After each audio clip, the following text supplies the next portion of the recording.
ইনকিলাব মঞ্চের মুখপাত্র শহীদ ওসমান হাদি আমাদের মাঝে নেই।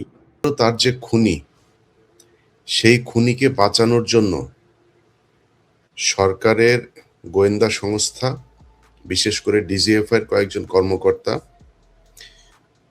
তারপরে ওর নাম কি, সেলিম আজাদ, ডিএমআই,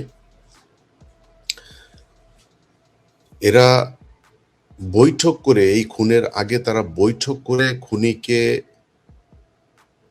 মানসিকভাবে শক্তি দেওয়ার জন্য, তার বের হয়ে যাওয়ার জন্য, তাকে নিরাপদে ভারতে পাঠানোর জন্য কি কি করতে হবে আমরা এখনো নিশ্চিত না।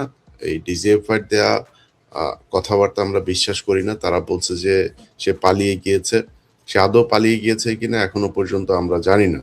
হইতে পারে ফয়সাল মাসুদ সে দেশেই আছে এবং ডিজিএফআই তাদেরকে বাঁচানোর জন্যই তাদের নিয়ন্ত্রিত বিভিন্ন লোকজনকে দিয়ে তারা এটা বারবার বলানোর চেষ্টা করছে যে এই মুহূর্তে তিনি পাস হয়েছেন, এই মুহূর্তে তিনি চলে গেছেন, এই মুহূর্তে তিনি কোথায় কি করছেন সবকিছু জানেন, শুধু এইটা জানেন না যে তিনি যে পালিয়ে যাচ্ছেন। তা আপনারা এত কিছু যেহেতু আপনারা সোশ্যাল মিডিয়াতে দিচ্ছেন, ধরেন আমি একজনের নাম বললি, যেমন জুলকারনাইন সায়ের, উনি ওনার ফেসবুকে করেছেন, এটা তো ওনার তথ্য না, ওনাকে নিশ্চয়ই গোয়েন্দা সংস্থায় দিয়েছে ওনাকে, এবং ওনাকে যে তথ্যটা দেওয়া হয়েছে সেটা গোয়েন্দা সংস্থা জেনেই দিয়েছেন। তাহলে গোয়েন্দা সংস্থা আগে কেন ওনাকে দেন নাই যে এই জায়গা দিয়ে পালিয়ে যাচ্ছেন বা এইভাবে খুন হবেন, এখানে এই হচ্ছে, এগুলো দিতে পারেন নাই। ওনারা যাওয়ার পরে তারপরে ওনার সোশ্যাল মিডিয়াতে উনি কার কার সাথে যোগাযোগ করছেন, হোয়াটসঅ্যাপে কাকে কাকে ছবি পাঠিয়েছেন, সেই তথ্য তিনারা বিভিন্ন জনকে দিচ্ছেন। সেটা জুলকারনাইন সায়ের সহ আরো নিশ্চয়ই অন্যান্য অনেক সাংবাদিকদেরকে তারা দিয়েছেন, কিন্তু তার আগে তারা দেয়নি। মানে হচ্ছে এই ঘটনার সাথে আমি যতটুকু শুনেছি, স্বরাষ্ট্র উপদেষ্টা জাহাঙ্গীর, এটা হচ্ছে গিয়ে পিলখানা হত্যাকাণ্ডের পুরো ধামাচাপা দেওয়ার মূল হোতাদের মধ্যে এই জাহাঙ্গীর একজন।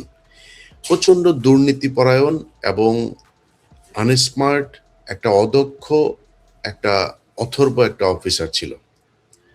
এই অথর্ব এই পিলখানা হত্যাকাণ্ডের ঘটনা নিয়ে ব্রিগেডিয়ার পর্যন্ত গিয়েছিল, তা না হলে তার ফুল কর্নেল হওয়ার যোগ্যতাও নাই, কোনো দিক থেকেই নেই, কোনো দিকে। এর মতো এরকম মানে মানে এই কুখাদ্য আর্মি অফিসার, যে খুব খারাপ অফিসার, সেটাও মনে করেন যে এর মতো এরকম কুখাদ্য আমার জীবনে আমি কোনোদিন দেখি নাই।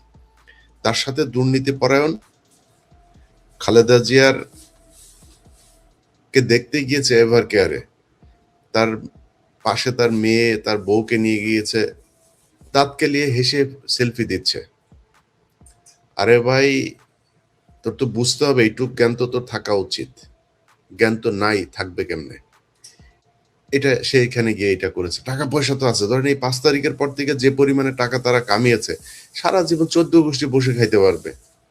এই দাঁত তো সবসময় কেলাই থাকে। এখন টাকা পয়সা হয়েছে না, এরা এই খুনের সাথে জড়িত, এবং ডিজিএফআই সরাসরি এই খুন এক্সিকিউট, প্ল্যানিং, আফটার এফেক্ট, যা যা করা দরকার সবকিছু ডিজিএফআই বসে বসে করেছে। অতএব ডিজিএফআই চিফ যিনি আছেন, তাকে অবশ্যই পদত্যাগ করতে হবে, তাকে সরাইতে হবে, সরাইয়া তারপরে এখানে অন্য কাউকে দিতে হবে। ব্রিগেডিয়ার, এই যে আপনার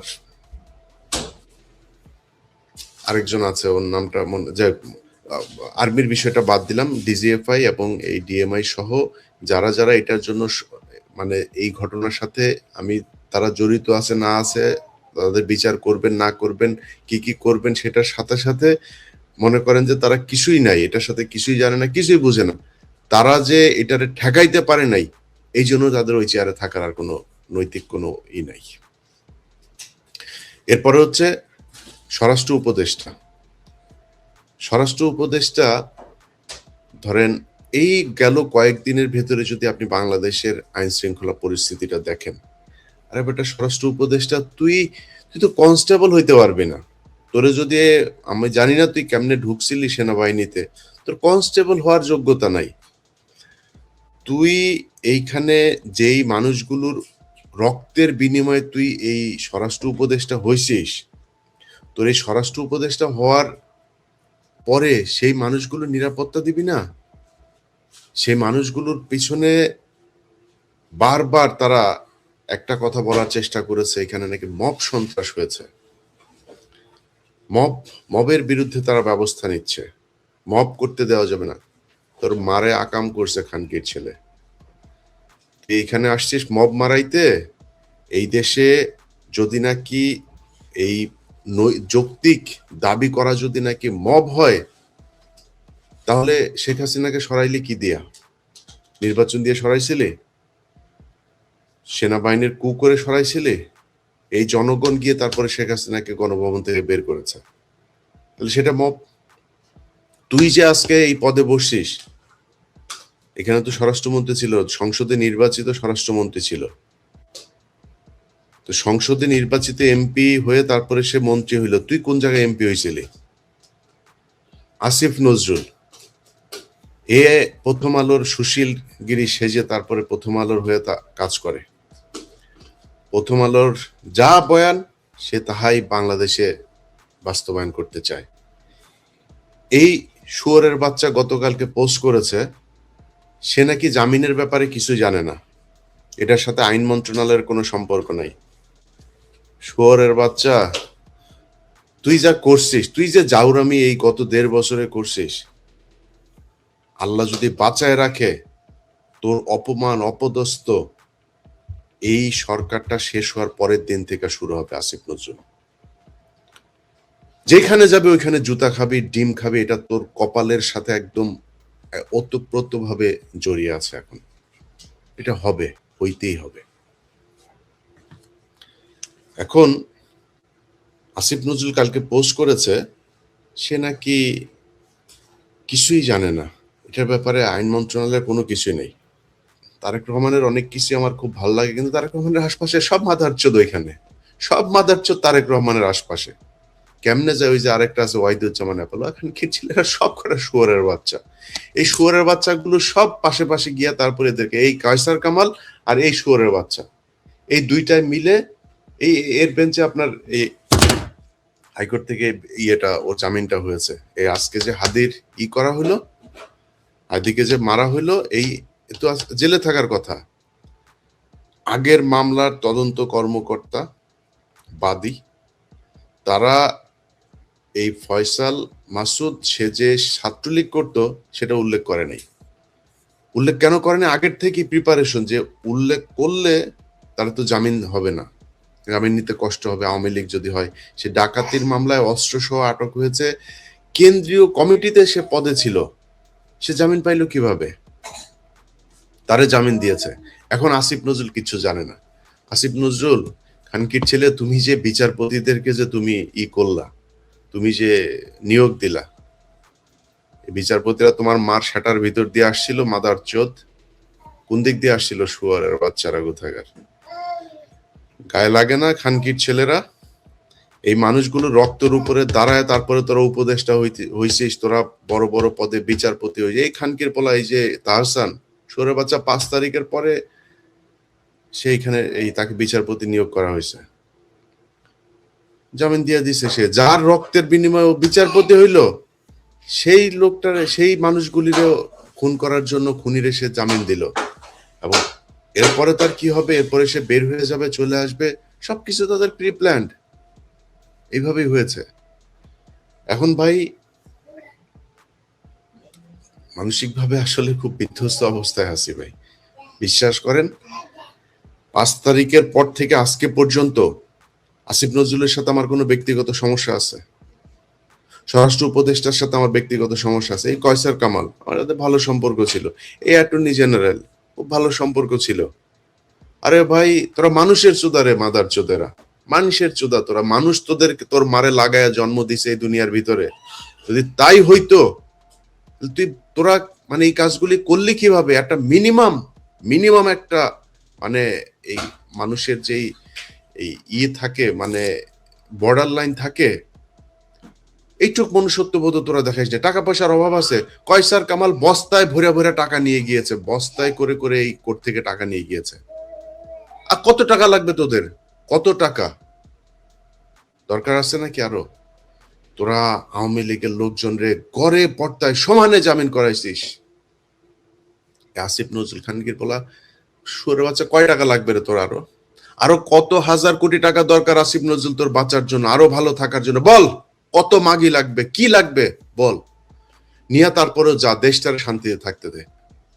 এই যে আসিফ আর মাহফুজ দুইটা মন্ত্রণালয় ছাড়লো 2 দিন আগে, দুইটা মন্ত্রণালয় ছাড়ার পরে এই 2 মন্ত্রণালয়ের ভিতরে একদম এই উপদেষ্টা পরিষদের সবচাইতে বড় চোর যেটা আসিফ নজরুল আর রেজওয়ানা, এই সবচেয়ে বড় চোর, এই বড় চোর দুইটারে 2টা মন্ত্রণালয় দিল। কেন রে ইউনুস, তোর আর কোনো বাপ ছিল না? হ্যাঁ বলে কিচ্ছু বুঝে না, বলে বিশাল আকারে কিছুই বুঝে না, সারা দুনিয়া হোগা মাইরা যায়, বাংলাদেশে কেমন তুমি কিছুই বুঝো না, আমরা বুঝি না এগুলি। আমরা ওয়েস্টে থাকি, ওয়েস্টের এদের কথাবার্তা চরিত্র আমরা বুঝি না এগুলি। তুমি তো ওই চরিত্রই পাইছো, মুখের কথা আর ভিতরের কথা এক না। যায়া চোরেদের নিয়ে ই করছে, ইউনুসের গোটা পরিবারের যত সুযোগ সুবিধা দরকার সব তারা নিচ্ছে। এই সব কিছুর দায়ী এই ইউনুস কুত্তার বাচ্চা। খাদির জন্য সবারই মন খারাপ যে জুলাই আগস্টে এত বড় ঘটনার পরেও আমরা হাদিকে ধরে রাখতে পারলাম না, হাদিকে জীবন দিতে হলো। এখানে অনেকগুলো প্রশ্ন দাঁড়ায়, কেন হাদিকে জীবন দিতে হলো, কেন রক্ষা করা গেল না, কেন আসামিকে ধরা গেল না। আমি প্রথমে আপনার কাছে জানতে চাই যে আজকে যে পরিস্থিতি ক্রিয়েট হলো, যে হাদিকে গুলি করা 6 দিন আগে, তারপরে আসামিকে না ধরা, আজকে আমরা হাদিকে হারালাম, তারপরে হারানোর পরে আজকে বাংলাদেশে বেশ বিশৃঙ্খলা তৈরি হয়েছে, আপনি নিশ্চয়ই দেখেছেন। তো সবকিছুর জন্য আসলে মানে এই পরিস্থিতির জন্য আপনি কাকে দায়ী করবেন? সরকারকে দায়ী করবেন নাকি এর পেছনে কোনো শক্তি যারা আছে তাদেরকে? আমি অবশ্যই সরকারকে দায়ী করব, কারণ এই সরকার জুলাই আগস্ট 24-এর বিপ্লবের সাথে বেইমানি করেছে। ডক্টর মোহাম্মদ ইউনূসকে বিভিন্নভাবে ওনার কানে পৌঁছানোর চেষ্টা করেছি। গত সেই 5ই আগস্টের পর থেকে, উনি সরকার গঠন করার পর থেকে, 8ই আগস্টের সরকার গঠন করার পর থেকে বিভিন্নভাবে ওনার কাছে, ওনার উপদেষ্টাদের মাধ্যমে, ওনার আত্মীয়ের মাধ্যমে ওনার কাছে পৌঁছানোর চেষ্টা করেছি, কিন্তু কোনো পদক্ষেপ নেন নাই। আমি কথা আজকে লম্বা করতে চাই না, একদম মেইন পয়েন্টগুলো আজকে বলতে চাই। প্রথম কথা হচ্ছে, সরকারের এই হাদি হত্যার পিছনে সরকারকে গাফিলতির যেই দায়, এই দায় থেকে সরকার কোনোভাবেই বাঁচার উপায় নেই। আমি 5ই আগস্টের আগেও অনেকবার বলেছি, কিন্তু বিশেষ করে 5ই আগস্টের পরে, 5ই আগস্ট জুলাই 2024-এর পর থেকে বলেছি যে ভারতের ঢাকার রয়ের স্টেশন প্রধান রাজেশ কুমার অগ্নিহোত্রী তার ছবি দিয়ে, তার অবস্থান বলে, কবে, কখন, কোথায়, ঢাকা সেনানিবাসে, ঢাকা সেনানিবাসের বাইরে, এবং কালবেলার এডিটর সন্তোষ শর্মার সাথে কোথায় বসে ঢাকার রয়ের প্রধান রাজেশ অগ্নিহোত্রী মিটিং করছে বাংলাদেশ বিরোধী এবং সরকার বিরোধী, এই কথাটা চিৎকার করে করে শুধু ভিডিওতে বলি নাই যে জনগণ জানুক, শুধু তাই না, আমি এই অথর্ব সরকারের উপদেষ্টা ব্রিগেডিয়ার জেনারেল শাখাওয়াতকে আমি ওনাকে হোয়াটসঅ্যাপে মেসেজ করে ডিটেল জানিয়েছি। উনি সেটা পড়েছেন, পড়ে আমাকে বলেছেন যে ইটস নট মাই জব। তার মানে উনি বলেছেন এটা আমার কাজ না বা আমার দায়িত্ব না। আমি ওনাকে ক্ষেপে রেগে বলেছি যে আপনি সরকারের অংশ, আর আমি 12,500 মাইল দূরের থেকে বিদেশে বসে এত বছর ধরে আমার দায়িত্ব পালন করে যাচ্ছি কোনো সরকারের পদে না থেকে, আপনি কি করে বলতে পারেন যে আপনি সরকারের হয়ে এটা আপনার দায়িত্ব না? উনি আমার চাপে পড়ে, আমি বলেছি যে আপনি এই কাজ না করেন, আমি পাবলিক করে দিব আপনার এই কথা, যে আপনি অস্বীকার করেছেন এরকম একটা গুরুত্বপূর্ণ দায়িত্ব পালন করতে। কারণ ডক্টর মোহাম্মদ ইউনূসের কাছে সবাই পৌঁছাতে পারে না, আপনি ওর পাশে বসে আছেন, আপনি সরকারের অংশ। উনি আমাকে বলেছেন আমি এনএসআই এবং ফরেন মিনিস্ট্রিতে পাঠিয়ে দিয়েছি, কিন্তু আসলে পাঠিয়েছেন কিনা সেটা আমার সন্দেহ, 1 নাম্বার। 2 নাম্বার হচ্ছে, পাঠিয়ে থাকলেও সেটা পার্সু করেছেন কিনা, এটার কি হলো সেটার তদারকি করেছেন কিনা একটা দায়িত্ব জ্ঞান নিয়ে, সেটা আমার সন্দেহ।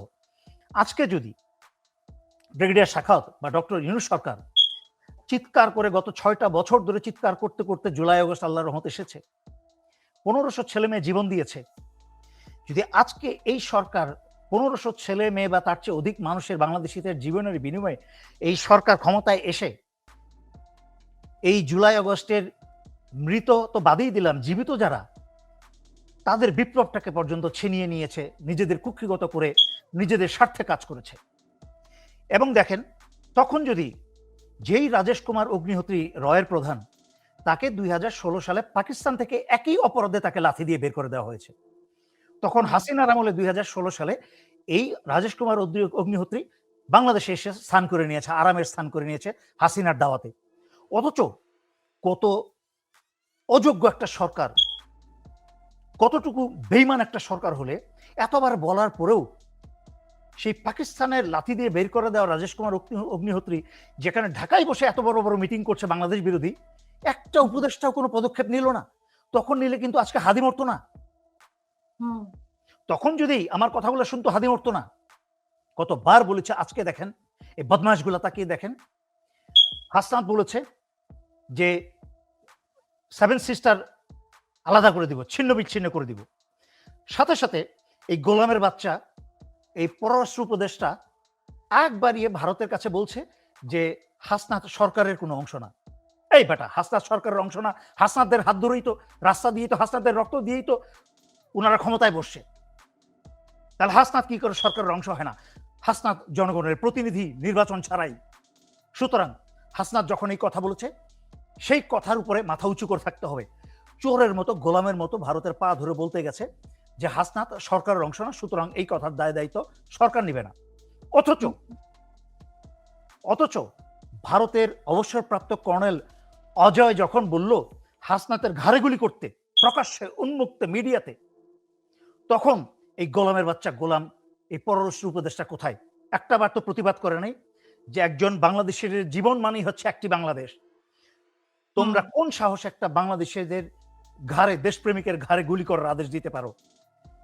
ভারতের অ্যাম্বাসাডারকে, ওই প্রণবকে, ওই বদমাইশটাকে অপমান করে ডেকে নিয়ে তাকে ধমক দেওয়া উচিত ছিল।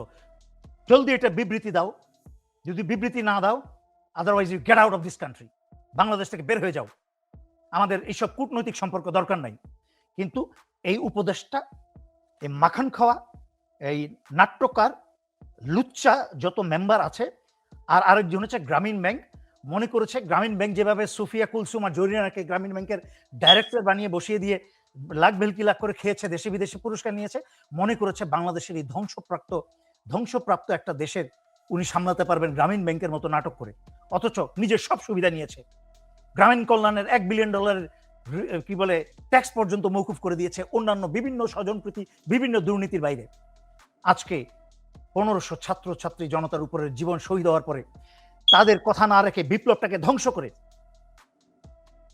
আজকে বিএনপির কথায় চলেছে। বিএনপির কাছে মিটিংয়ে বসে যেই বিএনপি প্রতিটা সংস্কারের কাজে বাধা দিয়েছে, সেই বিএনপির কথায় উঠেছে আর বসেছে। অথচ যারা জীবন দিল রাস্তায়, যারা বিপ্লব করে এই সরকারকে বসালো, তাদের জুলাই ঘোষণা পর্যন্ত নিশ্চিত করলো না। আমি বারবার বলেছি, তো অস্বীকার করতে পারবেন? বাংলাদেশের কোন জনগণ যারা আমার কথা শুনেছে অস্বীকার করতে পারবে? আমি বারবার ছাত্রদেরকে ফাঁসির রশি দিয়ে দেখিয়ে বলেছি, এই ফাঁসির রশি কিন্তু তোমাদের গলায় পড়বে, এই হাদির মাথায় গুলি কিন্তু ওই ফাঁসির রশিরই সমান। কারণ ডক্টর ইউনূস এই ছাত্র নেতাদেরকে, এই দেশপ্রেমিকদেরকে নিরাপত্তা দেয় নাই, শুধুমাত্র প্রতি মাসে মাসে বিদেশ ঘুরেছে আর মিষ্টি মিষ্টি তরুণদের আহ্বান করেছে, মুখস্থ বক্তৃতা মেরেছে, যা দিয়ে বাংলাদেশের কোনো কাজ হয় নাই।